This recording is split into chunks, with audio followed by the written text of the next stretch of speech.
우리 미국의 심리학자인 에브라함 매슬로우가 인간의 욕구를 5가지로 구분해요. 하위에서부터 시작해서 상위로 올라가면 올라갈수록 사람은 행복하다고 얘기합니다. 그 첫 번째 단계가요, 생리적인 욕구예요. 이건 먹고 자고 이게 충족이 되면 사람은 행복하다. 이게 가장 기본적인 단계예요. 여기에 만족하면 안 돼요. 그 위에 단계가요, 안전의 욕구예요. 이제 먹고 살고 좀 등 따숩고 그러면 안전을 사람들이 추구해요. 가정과 자신의 삶이 안전하면 행복하다라는 것을 느낀다고 합니다. 그 다음에는 사회적인 욕구를 얘기합니다. 소속의 욕구라고도 할 수 있는데요, 이렇게 되면 가정을 갖고 싶은 거예요.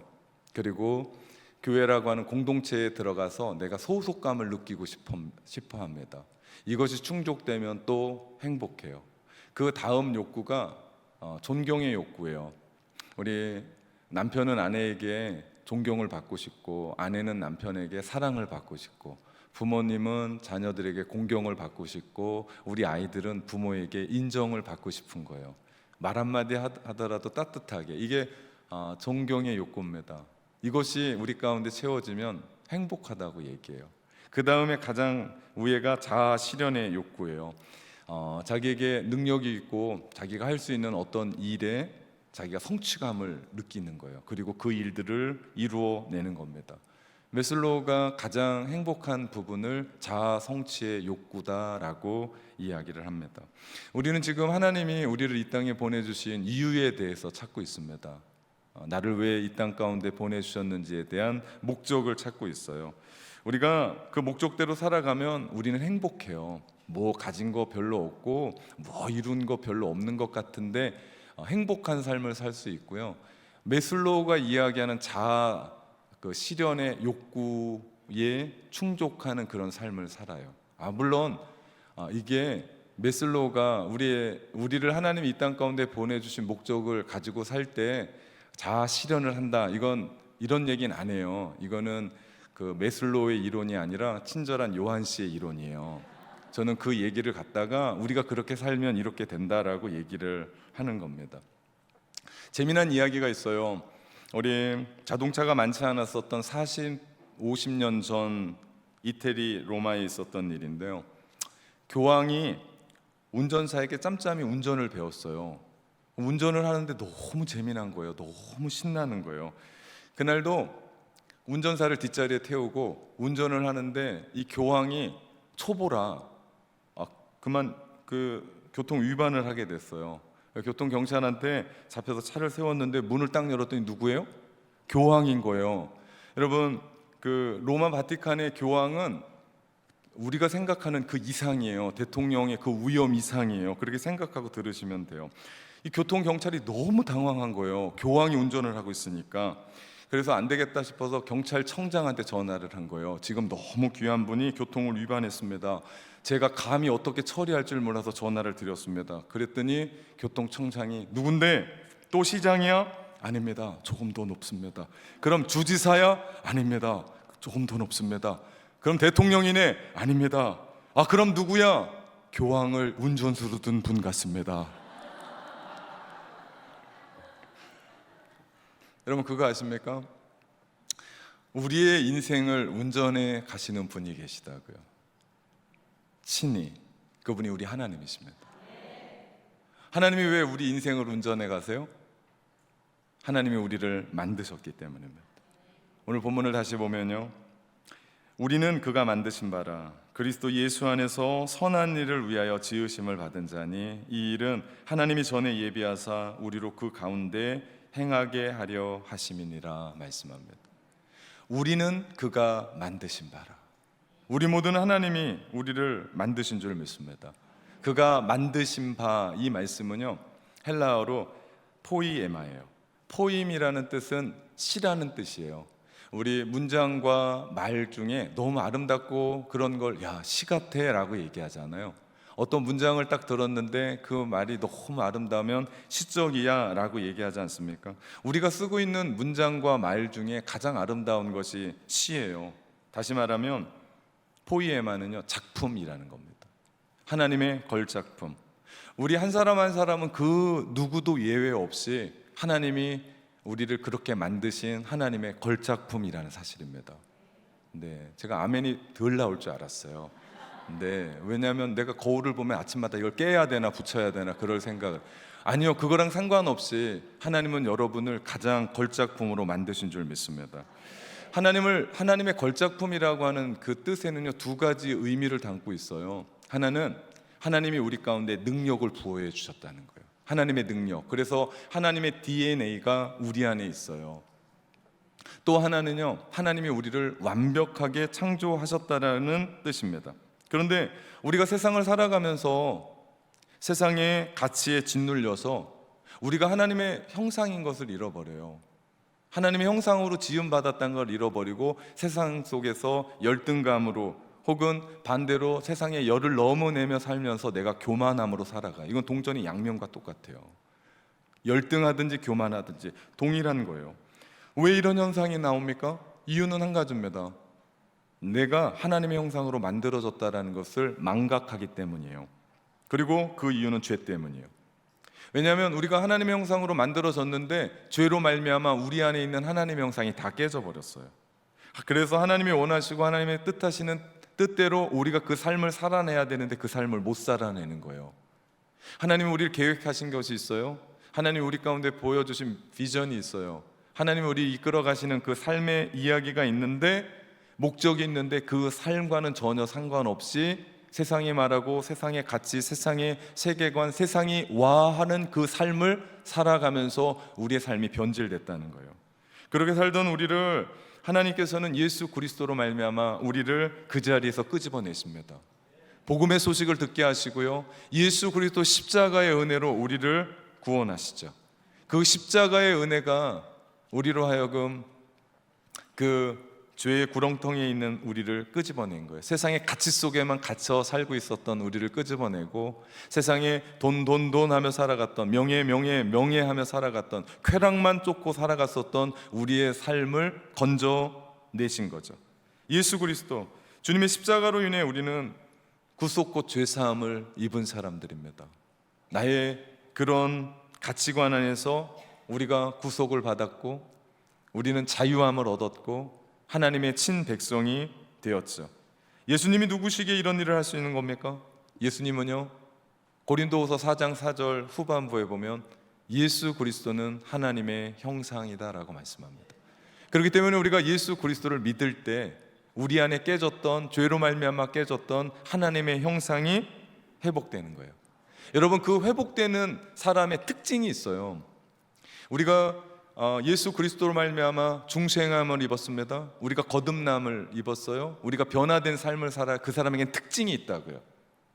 교회만 열심히 나오지 않아요. 제가 이걸 고민했는데 이러면 교회도 안 나올 것 같아서, 그 사람은요, 특징이 있는데 하나님이 왜 나를 이 땅에 보내주셨는지에 대한 이유를 찾고 살아가요. 하나님을 온전히 만나고 중생한 경험을 하고, 내가 주님이 나의 구원자십니다, 주님이 나의 모든 것입니다 라고 고백하는 사람들의 특징은 바로 내가 있는 그 자리를 굳건하게 지키고, 있는 그 자리에서 하나님이 나에게 맡겨주셨던 일들을 최선을 다해요. 여러분, 그런 사람들을 보면 눈이 반짝반짝거려요. 자신감이 있어요. 그러면서도 겸손합니다. 그가 학생이면요, 죽도록 공부해요. 저는 지금까지 목회하면서 공부하다 죽었다는 인간은 한 명도 못 봤습니다. 그렇게 정말 열심히 공부해요. 여러분, 가정주부는요, 가정을 그렇게 눈물 나도 지킵니다. 어제는 제가 어느 가정을 불쑥 갔어요. 전 그런 인간이 아니거든요. 전화를 하고 언제 간다고 얘기를 하고 가거든요. 그냥 불쑥 가는 그런 인간이 아닙니다. 근데 갔는데요, 그 집이 너무 깨끗해요. 제가 은혜를 받았습니다. 그분이 그럴 분이 아니라서 내가 그런 게 아니고, 그분은 누구예요? 중생한 사람이에요. 자기 하는 일을 정말 열심히 해. 그분이 그것만 하는 게 아니고 일을 하시는 분인데 집이 너무 깨끗했습니다. 네, 제가 신방 가면 별난 데를 다 쳐다보거든요, 이렇게. 네. 직장인은요, 정말 자신의 직장인 것처럼 최선을 다하고요, 사업하는 분들은요, 이 사업장이 하나님의 사업장이지 그러면서 일합니다. 우리가 이 자리에서 왜 이렇게 예배해요? 하나님이 나를 살려주셨거든요. 하나님이 나를 구원해 주셨거든요. 나는 중생의 경험이 있거든요. 그러니까 아까 제가 얘기했었던 그 예배 시간에 그 노란색의 다윗, 누군지 되게 궁금하시죠? 저분이 왜 2층에 있는지 잘 모르겠네.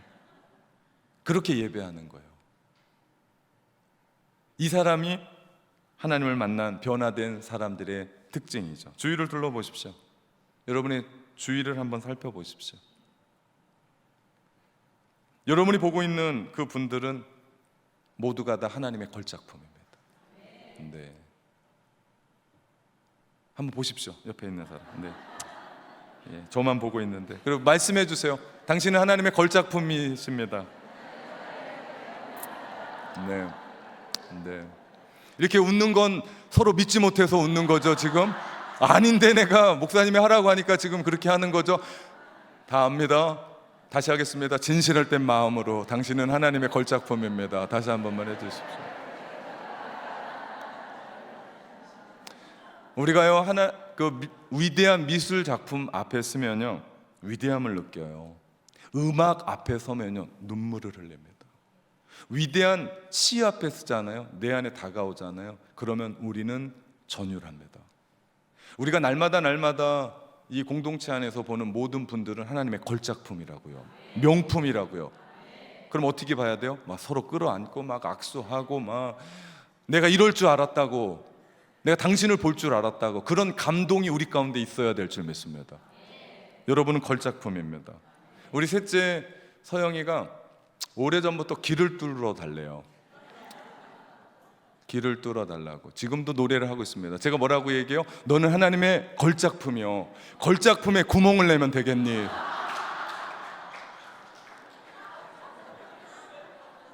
미술품에 구멍 내면 그게 명품이 되냐고요. 그죠? 될 수가 없죠. 또 이런 분은, 어떤 분은 또 이렇게 얘기하면 걔 데리고 와서 길을 뚫어 주시는데 절대 그러지 말고요. 가셔서 너 걸작품이야 라고 얘기를 해주십시오. 네, 우리 집을 떠날 때까지는 귀는 안 뚫을 겁니다. 잘 못 믿어요. 여기에는요 하나의 중요한 전제가 있습니다. 뭐냐면요 모두가 다, 아무나 다 이런 걸 찾는 건 아니라는 거죠. 하나님의 걸작품인 것, 그리고 내가 누구인고 하나님이 왜 나를 이 땅에 보내셨고 그 목적을 찾는 사람은요 하나의 전제가 필요해요. 그것은 하나님이 나를 만드셨다는 겁니다. 이게 얼마나 가슴 떨리는 일인지 몰라요. 하나님이 나를 만드셨어요. 전능하신 하나님이 우리를 만드셨어요. 나를 너무나 사랑하시는 그분이 우리를 만드셨다는 사실입니다. 아무나 이런 걸 찾지 않아요. 지구촌에 수십억의 사람들이 있는데요, 그 중에 내 아버지가, 그 아버지가 사랑하는 그 어머니를 통해서 나라고 하는 사람이 태어났어요. 세계 인구 70억 인구 중에 여러분과 똑같은 사람은 아무도 없습니다. 이 말은 하나님이 여러분을 만드셔서 하나뿐이 없는 존재, 유일한 존재, 독생자를 버리시기까지 사랑한 존재, 지금도 여러분이 살아가면서 눈물 날 때마다 위로하시고 격려하시고 일으키시는 존재, 여러분이 그런 존재라는 거예요. 여러분이 이러한 것을 믿는 믿음의 눈이 열리기를 주님의 이름으로 축원합니다. 우리가 이것에 대해서 믿을 때요 우리는 세 가지를 확신하며 삽니다. 이 세상을. 첫째, 나에게 일어나는 모든 것이 하나님의 목적에 따른 것이다. 내가 그것에 대해서 눈을 열리잖아요. 그럼 나에게 일어나는 모든 것이 하나님의 목적 안에 있는 거예요. 나를 향한 하나님의 섭리와 계획, 그것이 하나님의 선명한 목적으로 그분이 이루시려고 하는 그 계획 속에 들어있다라는 겁니다. 나를 만드셨을 뿐만 아니라 내 이름도 아시고 나를 누구보다도 잘 아시는 하나님께서 모든 지혜와 능력을 가지고 나를 계획하셨다면 이것보다 더 멋진 일은 없지 않습니까? 우리는 미래를 계획하여 어떻게 살 것인지, 어떤 삶을 살아갈 건지, 나의 부족한 지혜로도 그런 삶을 살아가면서 우리는 5년, 10년의 계획을 생겨요.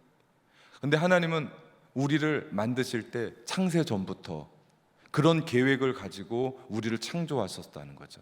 그렇기 때문에 여러분이 지금 살아가고 있는 이 삶의 이야기 속에는 하나님의 목적이 담겨져 있고 그 속에서 여러분은 지금 살아가고 있다는 거예요. 그렇다면 우리가 지금까지 살아왔던 과거, 지금 살고 있는 현재, 그리고 앞으로 살아가는 그 모든 미래는 주님께 맡길 수 있는 거죠. 주님이 목적 안에 지금 우리가 이 삶을 살아가기 때문에. 그러면 과거는 지나갔어요. 오늘 살아가는 이 현재 안에서 우리는 일희일비할 필요 없다는 거죠. 어떤 하나의 일 때문에 울고 어떤 하나의 일 때문에 기뻐할 필요가 없어요. 그냥 담대하게 주님께 나아가면 됩니다. 혹 일을 하는데 잘 안 되는 수도 있어요. 실패할 수도 있어요. 눈물이 날 수도 있어요. 고난이 있을 수도 있어요. 그런데 흔들리지 않아요. 왜? 나는 지금 하나님의 목적에 맞게 그 삶을 이루어 가고 있는 중이기 때문에. 믿으십니까? 이럴 때 우리의 인생은 흔들리지 않아요. 도망가지 않아요. 이 자리를 떠나지 않습니다. 살다 보면 고난도 만나요. 어려움도 겪게 됩니다. 여러분, 인생은 해석이라는 얘기가 있어요. 그렇게 되면 우리의 인생의 해석이 달라져요. 사건은 10%밖에 안 돼요. 10%의 반응이 90%예요. 우리 모든 인생이 그래요. 사건이 엄청난 것 같은데 10%밖에 안 돼요. 내가 어떻게 반응하느냐의 90%는 뭐예요? 우리의 인생의 해석이에요. 내가 긍정적으로 해석하면 우리의 인생은 그것이 긍정으로 변합니다. 근데 내가 그것을 부정적으로 해석하면 그것이 어떻게 돼요? 부정적으로 우리의 삶의 발목을 잡아요. 그것이 우리에게 축복이 될 수도 있고요, 그것이 우리에게 덫이 될 수도 있다라는 사실이죠. 이런 관점으로 우리 인생을 보면요, 두려워할 필요도, 낭망할 필요도, 뭔가 있다고 교만할 필요도 없어요. 그냥 묵묵하게 주님만 바라보며 살아가는 거예요. 하나님의 품 안에서 일어나는 그 모든 일들, 고난이 있더라도 하나님이 보호해 주실 줄 믿습니다. 광야의 길을 걸어갈지라도 하나님이 통과하게 하실 줄 믿습니다. 내 안에 눈물 나게 하는 그 일들, 하나님이 내 눈물 씻겨 주실 줄 믿습니다. 힘들고 어려울 때마다 우리를 격려하시고 일으켜 주시고 우리를 걸어가게 하시는 줄 믿습니다. 그렇기 때문에 우리가 할 수 있는 일은요, 하나님 앞에 찬양하며 감사하는 거예요. 너스레를 떠는 거죠. 고난 가운데 하나님 또 뭐 주시려고 이렇게까지. 그러면서 하나님이 그 일들 넘어가게 하세요. 사실 우리의 인생은요, 하나님 없으면 해석이 안 됩니다.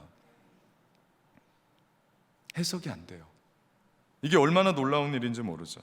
그럴 때 그 속에 있는 하나님의 섭리를 발견하게 되고 그분의 계획과 그분의 뜻을 보면서 우리는 기뻐하면서 그 길을 계속해서 걸어갈 수 있게 되는 줄 믿습니다. 여러분에게 이런 믿음의 눈이 열리기를 주님의 이름으로 축원합니다. 잊지 마십시오. 나에게 일어나는 모든 일은 하나님의 목적 안에 있다.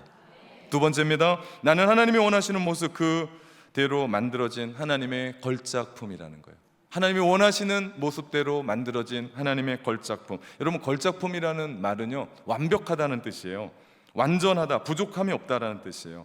하나님은 우리를 그렇게 만드신 거예요. 여러분은 상품이 아니에요. 공장에서 똑같은 거 찍어내는 상품이 아니라 하나님이 오랜 시간 숙고하고 하나님이 오랜 시간을 들여서 정말 아름답게 만들고 비짓고 그런 사람들이라고요. 근데 세상의 가치가 우리 안에 들어오니까 하나님이 나를 그렇게 오래 만들려고 이렇게 만들었어? 숙고하고 이건 숙성한 것 같아요. 내 얼굴을 볼 때 아니라고요. 그건 세상이 우리를 보는 관점이고, 하나님은 여러분의 정말 그 눈썹, 저보고 눈썹이 없다고 사람들이 얘기해서 눈썹을 문신을 절대 안 합니다. 저는 하나님이 여러분 그 눈썹 하나 만들려고 실수해서 해가지고 없어진 게 아니고 얼마나 심사숙고하면서 만들었는지 모른다고요. 여러분이 하나님의 걸작품인 줄 믿습니다. 그것을 우리가 믿고 살아가면요, 하나님이 원하시는 모습이라는 거예요. 이것이 얼마나 놀라운 일인지 모릅니다. 누군가가 미켈란젤로에게 물었어요. 이런 미켈란젤로를 알아야 되는데, 미켈란젤로, 그 사람이요, 다비드상을 만든 거예요. 제가 이거 보여줄까 말까 되게 고민했거든. 이거 진짜 교회 영상에 띄워야 되나? 빨리 넘기겠어요? 우리 바티칸의 대성당에 있는 천지창조를 그린 사람이 미켈란젤로예요. 그 사람에게 누군가가 그런 얘기를 했습니다. 당신은 정말 위대한 예술가입니다. 정말 당신의 작품은 하나님을 느낄 수 있는 귀한 마음입니다. 그랬더니 미켈란젤로가 그런 얘기를 합니다. 걸작품은 이미 화강암 속에 감추어져 있는 겁니다. 저는 단지 필요 없는 부분만 깎아낼 뿐입니다 라고 얘기합니다. 지금 우리 안에는요, 하나님의 거룩한 작품이 들어가 있어요. 그런데 하나님은 그것을 고난으로 깎으시고요, 시련으로 깎으시고요, 인내로 깎으시고요, 살아가면서 우리의 부분들을 깎아내요. 이렇게 말은 쉽게 하는데 화강암 입장에서 생각해 보자고요. 화강암 입장에서 그 안에 걸작품이 들어있는 걸 화강암이 모르잖아요. 근데 화강암은 갑자기 삶에 쑥 들어와서 이것 자르고 쑥 들어와가지고 이것 자르고 이것 자르는데 얼마나 아프겠냐고요. 우리도 그렇지 않습니까? 우리가 신앙생활 해나가고 삶을 살아가면서 우리 주님 믿으면 일사천리로 만사형통하는 거 아니잖아요. 어려움이 있고 눈물이 있고 고통이 있고, 여러분 아프지 않은 가정이 없습니다. 눈물이 없는 가정이 없어요. 모두가 다 아프고 눈물이 있고, 들으면 그냥 눈물이 나는.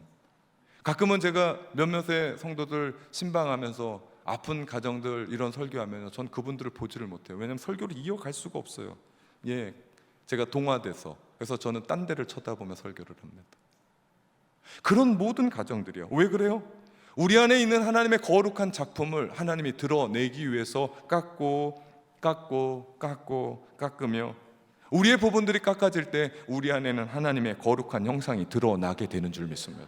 그러니 걱정하지 마십시오. 비록 내 삶이 힘들고 힘에 겪고 눈물이 나고 아프고, 비교해봤더니 나만 이렇게 어렵고 어떻게 살아야 될지 모르고, 환난과 우리 가운데 어려움이 있고 슬프고 아픔이 있지만 우리가 선택하는 거예요. 하나님이 나를 거룩한 형상으로 빚고 계시구나, 조각하고 계시는구나. 머나먼 날 우리는 하나님의 거룩한 하나님의 형상으로 창조될 거고, 그때를 기다리면서 내가 눈물을 머금고 인내하면서 이 길을 걸어가는 겁니다. 우리가 기쁨을 선택하는 거예요. 만족을 선택하는 거예요. 하나님이 이 모든 것이 하나님의 계획 안에 있는 줄 믿고, 하나님의 섭리와 하나님의 계획 안에 있는 줄 믿기 때문에 우리가 이 자리를 지키는 거예요. 다 웃기 때문에 있는 것이 아니라 하나님 때문에. 내 인생은 하나님 아니면 해석이 될 수가 없다니까요. 하나님 때문에 비로소 우리의 인생은 해석되는 인생인 줄 믿습니다. 저는요, 고갱, 고흐, 피카소, 미술을 잘 몰라요. 피카소의 이 그림, 알제리의 여인들, 이 그림이요, 피카소의 작품이 최고 비싼 작품이요. 한국 돈으로 1969억 원. 네. 말도 안 돼요. 제가 이거 보면 미쳤다라고 생각을 했습니다. 예, 설교 시간 이런 거 쓰면 안 되는데, 그죠? 그런데 여러분 그거 아십니까? 제가 이 그림을 이해하지 못하고 이거에 대해서 무지하고 그 가치를 모르기 때문에 제가 그렇게 얘기하는 거예요. 이 가치는 충분히 저만 모르지 가치가 있는 작품이라고. 동일합니다. 세상 사람들이요, 여러분이 하나님의 걸작품인 걸 모르기 때문에 뭐라 하는 거예요. 세상 사람들이 여러분이 하나님의 걸작품인 줄 모르기 때문에 욕하는 거예요. 모르기 때문에 얘기하는 거 이제는 무시해도 돼요. 신경 안 써도 돼요. 그들은 여러분 안에 있는 하나님의 형상을 보지 못하기 때문에 겉모양만 판단해요. 여러분이 뭐 했냐고만 판단해요. 어느 집에서 사냐고만 판단해요. 무슨 차를 타고 다니는지를 판단해요. 어떤 거 들었냐도 판단해요. 그들은 비닐봉지 절대 안 들습니다. 저는 비닐봉지 얼마나 잘 들고 다니죠. 꽈배기는 비닐봉지에 들고 다녀야 되지, 명품 바에, 명품 가방에 꽈배기 집어넣으면 되겠습니까? 무엇을 들고 다니냐가 내가 아니고요, 내 안에 누가 계시냐는 거죠. 세상 사람들은 우리 안에 계신 하나님의 형상을 보지 못하기 때문에 그렇게 얘기하는 거예요. 이제는 상관없어요. 무시해도 돼요. 신경 안 써도 돼요. 여러분, 믿음의 세계 안에는 하늘에 나는 참새 한 마리도 하나님의 뜻 없이는 떨어지지 않습니다. 반드시 하나님의 뜻에 의해서 모든 일이 일어나요. 마찬가지예요. 우리가 태어난 것, 이 땅 가운데 태어난 것, 우리가 지금 이렇게 살아가는 것 그냥 되는 게 아니에요. 하나님의 계획하신과 하나님의 인도하신과 하나님의 섭리와 하나님의 뜻 안에서 이루어 가시는 줄 믿습니다. 이것이 기독교의 세계관이에요. 우리가 지금 절에 다니는 거 아니잖아요. 교회 다니잖아요. 그러면 기독교의 세계관 가지고 살아가죠. 여러분 기억하십시오. 나는 하나님이 원하시는 그 모습대로 만들어진 하나님의 걸작품이다. 마지막 세 번째, 하나님은 모든 것을 정확하게 계획하시고 움직이신다. 정확하신 분이에요. 정확하신 분. 그렇기 때문에 여러분, 늦고 빠르다는 생각은 내 생각이에요. 하나님은 정확하게 그 시간에 꽃이 피어요. 정확하게 하나님은 그 일들을 이루어 가십니다. 애들 가끔 키워가다 보면 저희 전에 교회가 젊은 교회였기 때문에 30, 40대 사람들이 80%였기 때문에 아이들이 많았어요. 그러다 보면 일찍 말을 트는 놈들이 있어요. 말을 정말 잘해요. 그런데 조금 지나도 말을 못하는 애들이 있어요. 그러면서 저는 가서 그런 얘기합니다. 꽃 피우는 시기가 다르다고.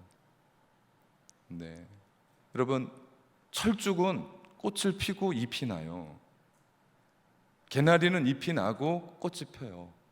어떤 사람은 일찍 꽃을 피우고 어떤 사람은 늦게 꽃을 피우는 거예요. 우린 기다리는 거예요. 하나님의 목적에 맞게 그때 꽃을 피우게 되는 우리의 인생. 하나님의 계획은 정확합니다. 빈틈이 없으세요.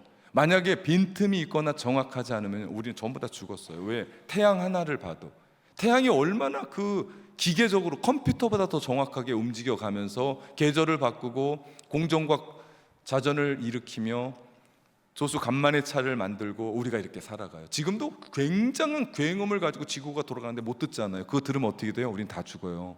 우리가 들을 수 있는 한계는 밑바닥도 아니고 여기서부터 여기인데 그 위와 그 밑에는 못 들어요. 놀랍지 않습니까? 하나님이 그렇게 정확하게 만드셔요. 이사야 44장 2절에 보면요, 우리를 모태에서 만드시고 우리를 도와주실 분은 오직 여호와 하나님이라고 얘기합니다.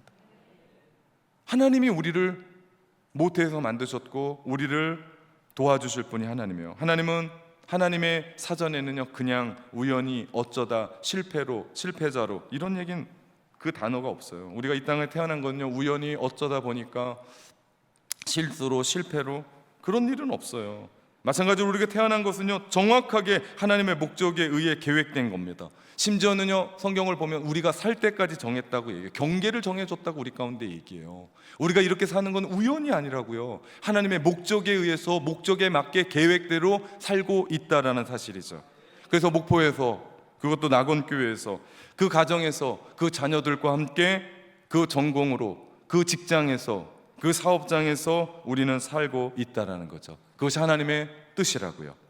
저는 뉴질랜드에서 목포로 넘어오면서 생각하는 것은 하나님이 나를 이곳까지 불러주셨다는 겁니다. 전 이거 확실합니다.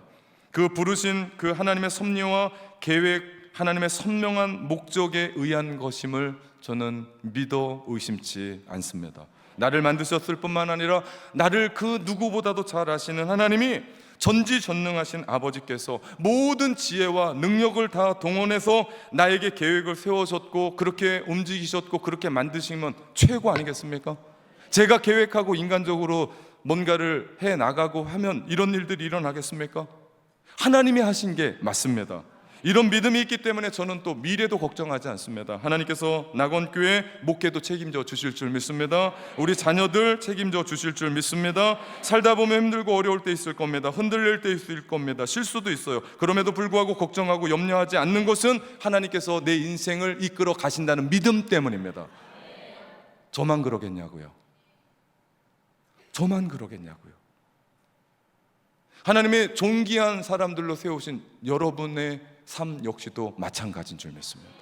여러분 역시도 여러분의 삶이 하나님의 목적 안에 있고 하나님의 뜻 안에 있고, 그래서 하나님께서 여러분을 이끌어 가실 때 하나님의 그 계획 안에 하나님이 행하시는 놀라운 일들이 여러분 삶 가운데 이끌어 가시는 줄 믿습니다.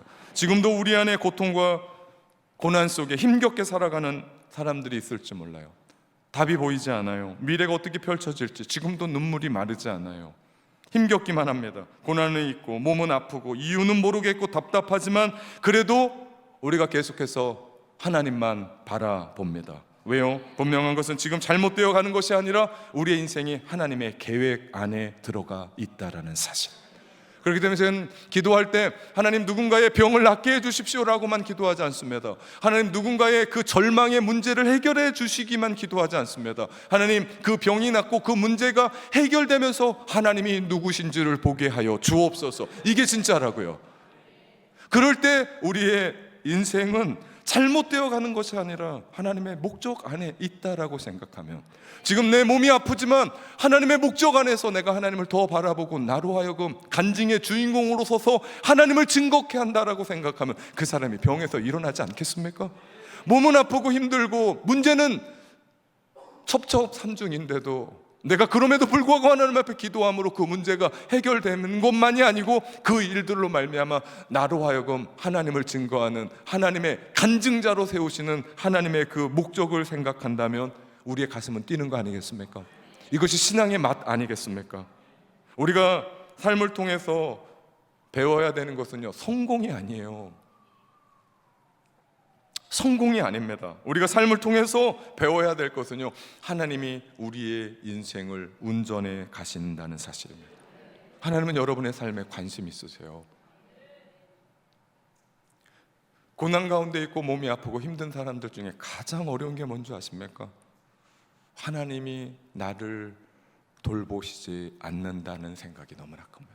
아니요, 하나님은 여러분이 아프거나 여러분의 문제가 있거나 어려움이 있어도요, 하나님은 여전히 여러분에게 관심이 있으세요.